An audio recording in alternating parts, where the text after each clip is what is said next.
இந்த அக்ஷய திருதியை அன்னைக்கு தங்கம் வாங்குறது பெஸ்டா வெள்ளி வாங்குறது பெஸ்டா? ஏன்னா வெள்ளி வந்து சுக்கிரனுக்கு உடையது, அதுதான் சேமிக்கணும்னு சொல்றாங்க.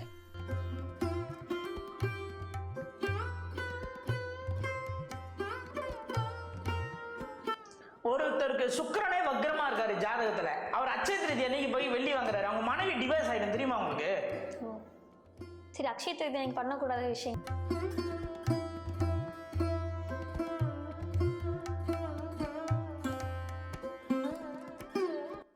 மாஸ்டர் பெட்ரூம் கரெக்டா இருந்தா நகையும் பணமும் கொட்டும். சார் எங்க வீட்டுல மாஸ்டர் பெட்ரூம் தென்னர்ல தான் இருக்கு, எங்க வீட்டுல நகைலாம் கொட்டலையே, கடன் கட்டுறேன்னு சொல்லி தலைவாசல் சரியாக இருந்தா செக் பண்ணும்.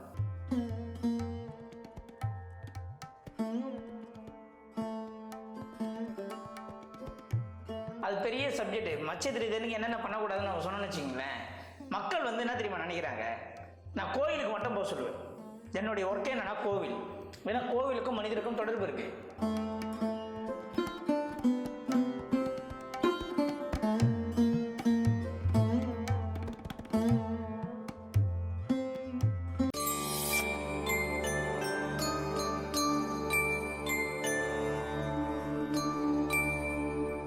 தமிழ் எக்ஸ்பிரஸ் நேயர்களுக்கு வணக்கம். அக்ஷய திருதியை பத்தி நிறைய விஷயங்கள் பேச போறோம். நம்ம கூட வாஸ்து ஜோதிடர் சம்பன் சுப்பிரமணி சார் இருக்காங்க. வணக்கம் சார். சார், மக்கள் செல்வ செழிப்பா வாழ்றதுக்காக அக்ஷய திருதியை ரொம்ப பிரபலமா கொண்டாடிட்டு இருக்காங்க. இந்த அக்ஷய திருதியை அன்னைக்கு தங்கம் வாங்குறது பெஸ்டா வெள்ளி வாங்குறது பெஸ்டா? ஏன்னா வெள்ளி வந்து சுக்கிரனுக்கு உடையது, அதுதான் சேமிக்கணும்னு சொல்றாங்க. அதனால கேக்குறேன், தங்கமா வெள்ளியா? அதாவது ட்ரம்ஸ் பெருசா தப்ப பெருசா அடிச்சு காட்ட சொல்லுவாங்க வட்டி வேலை. அது மாதிரி இல்லை எது பெருசு அப்படின்ட்டு அடிச்சு காட்ட சொல்லிட்டு அடிச்சு காட்ட சொன்ன ஒரு விலகிடுவேன். இவங்க ரெண்டு பேரும் அடிச்சுட்டு என்ன பண்ணுவாங்கன்னா கடையை காலி பண்ணிடுவாங்க ஒரு படத்துல. பாத்துருக்கீங்களா?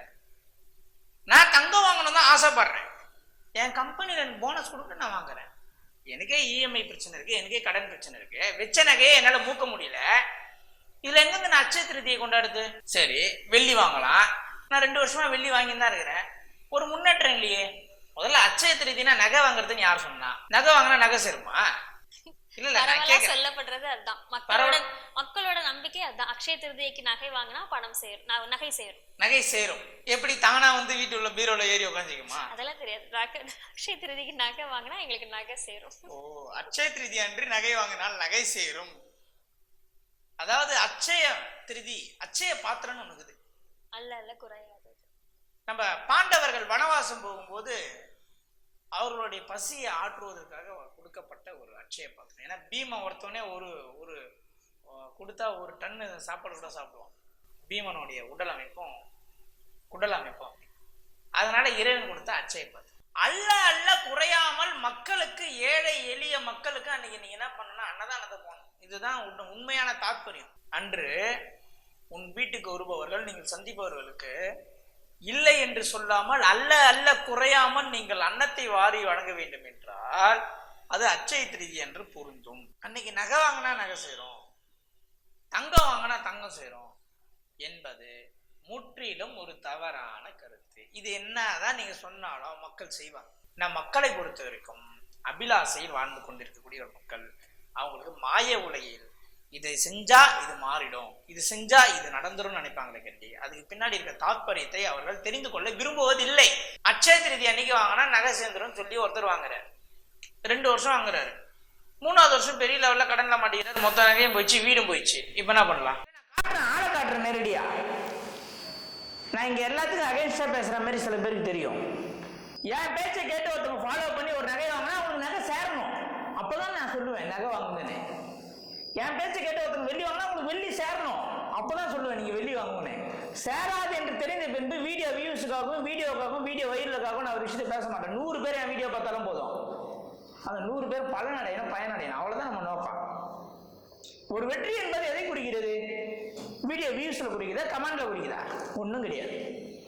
அந்த வீடியோ பார்த்துட்டு ஒருத்தர் ஜெயிச்சுட்டு, சார் உங்க வீடியோ பார்த்தேன் சார், நீ சொன்னதை ஃபாலோ பண்ண நான் பயனடைஞ்சேன்னு ஒரு மேலான கருத்துக்களை கமெண்டில் தெரிவிக்கிறாங்க. அதுதான் உங்களுடைய வெற்றி, என்னுடைய வெற்றி. அதுக்கு தான் நம்ம நேரம் செலவு பண்றோம்.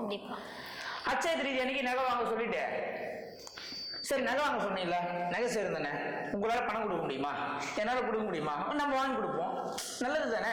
அவங்க நகை சேர்ந்துச்சுன்னா பணம் கொடுத்த பணத்தை ரிட்டர்ன் கொடுத்துருவாங்க. இப்படி பண்ணிக்கலாமா? இதுக்கு எத்தனை பேர் தயார்? யாரெல்லாம் அச்சத்திரதிக்கு நகை வாங்குங்க நகை சேரும் சொல்றாங்களோ அவங்கெல்லாம் கொஞ்சம் பணம் கொடுக்க சொல்லுங்க, நம்ம நகை வாங்கிப்போம். நம்ம இன்னொரு நகை சேரும்போது அவங்க பணத்தை கொடுத்து ரிட்டர்ன் கொடுத்துடலாம். நீங்க தங்கமும் வாங்காதீங்க, வெள்ளியும் வாங்காதீங்க. உங்ககிட்ட இருக்கிற தங்கத்தை அச்சய திருதி அன்னைக்கு எடுத்து போயிட்டு அடகு கடையில வச்சு 10,000 பணம் வர எடுத்துமே அனாதை ஆசிரமத்தை கேட்டுங்க. அப்போ உங்களுக்கு நகை சேரலன்னா நான் பதில் சொல்றேன். இந்த வீடியோ டாக்குமெண்ட்ரியாவே இருக்கும். என்ன காமெடி பண்றீங்க எல்லாரும்? நானும் ரொம்ப வருஷமா பார்த்துட்டு இருக்கேன். அச்சய திருதியில நகை வாங்குங்கள், அச்சய திருதியில் வெள்ளி வாங்குங்கள். அதுக்கு ஒரு விளம்பரம், அதுக்கு ஒரு வீடியோ, அதுக்கு ஒரு கூட்டம். அப்ப அக்ஷய திருதிக்கு குறிப்பா என்ன பண்றது? அல்ல குறையாமல் உங்ககிட்ட இருக்கக்கூடிய தானத்தை வாரி எறிங்கள் தான் சொல்றேன். Okay sir, okay. என்ன பாண்டவர்கள் என்ன பண்ணாங்க?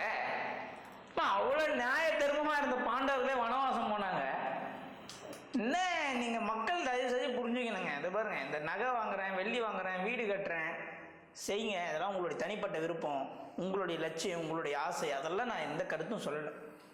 ஆனா தாத்பரியம் தெரிஞ்சுக்கணும். ஒவ்வொருத்தரும் ஒரு தாத்பரியம் இருக்கு, அது தெரிஞ்சுக்கணும். ஒருத்தருக்கு சுக்கிரனே வக்ரமா இருக்காரு ஜாதகத்துல, அவர் அச்சய திருதி அன்னைக்கு போய் வெள்ளி வாங்குறாரு, அவங்க மனைவி டிவைஸ் ஆயிடும். தெரியுமா உங்களுக்கு? சரி, அக்ஷய திருதி நீங்க பண்ணக்கூடாத விஷயங்கள் அது நான் சொல்ல மாட்டேன். ஏன் தெரியுங்களா? அது பெரிய சப்ஜெக்ட். அச்சய திருதி அன்னைக்கு என்னென்ன பண்ணக்கூடாதுன்னு நம்ம சொன்னோன்னு வச்சுங்களேன், மக்கள் வந்து என்ன தெரியுமா நினைக்கிறாங்க? நான் கோயிலுக்கு மட்டும் போக சொல்லுவேன். என்னுடைய ஒர்க்கே என்னன்னா கோவில். ஏன்னா கோவிலுக்கும் மனிதருக்கும் தொடர்பு இருக்கு. அப்ப எந்த கோயிலுக்கு போகணும்னு அடுத்த கேள்வி நீங்க கேட்பீங்க. புரியுதுங்களா? அப்ப அச்சய திருதி அன்னைக்கு எந்த கோயிலுக்கு போகணும்? சரி, அப்ப நான் கோயிலுக்கு சொல்லிட்டேன்னு வச்சுங்களேன், அதே கோயில் இன்னொரு ஊர்ல இருக்குது, அந்த கோயில். அதாவது மக்கள் வந்து எப்படின்னா, ஒரு ஏரியில தண்ணி இருக்குதுன்னு வச்சுங்க, அதை ஒட்டைச்சிட்டு போறதுக்கு வழி பார்க்கும். எதனா ஒரு இடத்துல ஓட்ட கட்சா உடச்சின்னு போயிட்டாதாரு. அதே மாதிரி தான் மக்கள், நம்ம பிரச்சனை தீரணும்னா எதனா ஒரு லிங்க் கிடைக்காதா, எதனா ஒரு லீடு கிடைக்காதா? இவர் பரிகாரம் செய்ய வேணான்றாரு, கந்திரிச்சு செய்ய வேணான்றாரு. எப்படி அவன் பிரச்சனை தெரியும்? ஒண்ணுமே பண்ணாத அவன் பிரச்சனை தீந்துரும்ன்றேன். காலங்கள் மாறும்போது பிரச்சனைகள் முடிவுக்கு வரும். நீ அமைதியா இருந்தா போதும். நீ எதனா பண்றன்ட்டு மைதாமா வாங்கி வந்து, ஒரு இடத்துல நடந்த உண்மை, நைட்ல மைதாமா வாங்கி வந்து ரவா கிச்சடி செஞ்சுட்டாங்க. அதையும் ரவா கிச்சடி சொல்லி 4 பேர் சாப்பிட்டான். வாழ்க்கையில் இந்த மாதிரி எதனா ஒன்று பண்ற சொல்லி தப்பா பண்ணி ஏடா உடம்பு மாட்டிக்காதீங்கன்றதை தான் நான் சொல்றேன். அமைதியா இருங்க, அமைதியா இருங்க. இன்று நிறைய பேர் பிரச்சனை தீர்க்கணும்ட்டு இந்த வேகத்தில் போகும்போது ரவை வாங்க இடத்துல மைதாவை வாங்கி நம்ம என்ன பண்ணி மாட்டிக்கிறோம். ஒருத்தர் வாஸ்துபடி செல்வ செழிப்போட இருக்கிறதுக்கு என்னெல்லாம் செய்யணும் சார்? இப்பதான் நீங்க கரெக்டா ரூட் உள்ளே வந்திருக்கீங்க. வாஸ்துபடி ஒருத்தர் நல்லா இருந்தா நல்லா இருப்பாருன்னா நல்லா இருக்கும். இதுதான் உண்மை. நீ அச்சய திருதிக்கு நகையே வாங்கணும். நகை கடைக்காரன் வந்து உங்க வீட்டுல நகையை கிஃப்ட் கொடுத்துட்டு போனோம்னா உங்க வீட்டுல வாஸ்து இருக்கும். அப்படிதான் நீங்க ஜெயிக்க முடியுமே கண்டி. நான் அச்சய திருதி அன்னைக்கு 1 கிராம் நகை வாங்கினேன், ஜெயிச்சு விட்டேன் என்று சொல்வதெல்லாம் சும்மா கருத்து. ஒரு வீட்டில் மாஸ்டர் பெட்ரூம் கரெக்டாக இருந்தால் நகையும் பணமும் கொட்டும். சார் எங்கள் வீட்டில் மாஸ்டர் பெட்ரூம் தென்னரில் தான் இருக்கு, எங்கள் வீட்டில் நகைலாம் கொட்டலையே, கடன் கட்டுறேன்னு சொல்லி தலைவாசல் சரியாக இருக்குதான்னு செக் பண்ணும். சார் தலைவாசல் சரியாக தானே இருக்கு. வீடு ரோடு குத்து இருக்கான்னு செக் பண்ணும். சார் வீடு ரோடு குத்து சரியாக தானே இருக்கு. Sir right. வீட்டுக்கு கீழே காம்பவுண்ட் இந்த மாதிரி வாஸ்து அடுத்த ஸ்டேஜில் செக் பண்ணினே போனோம். கடைசியில் நம்ம சொல்லக்கூடியது என்னன்னா, உங்கள் அம்மா அப்பா எங்கே வாழறாங்களோ, உங்கள் அம்மா அப்பா எங்கே இருக்காங்களோ, அதோடைய வாஸ்து ஒரு மகனை பாதிக்கும்.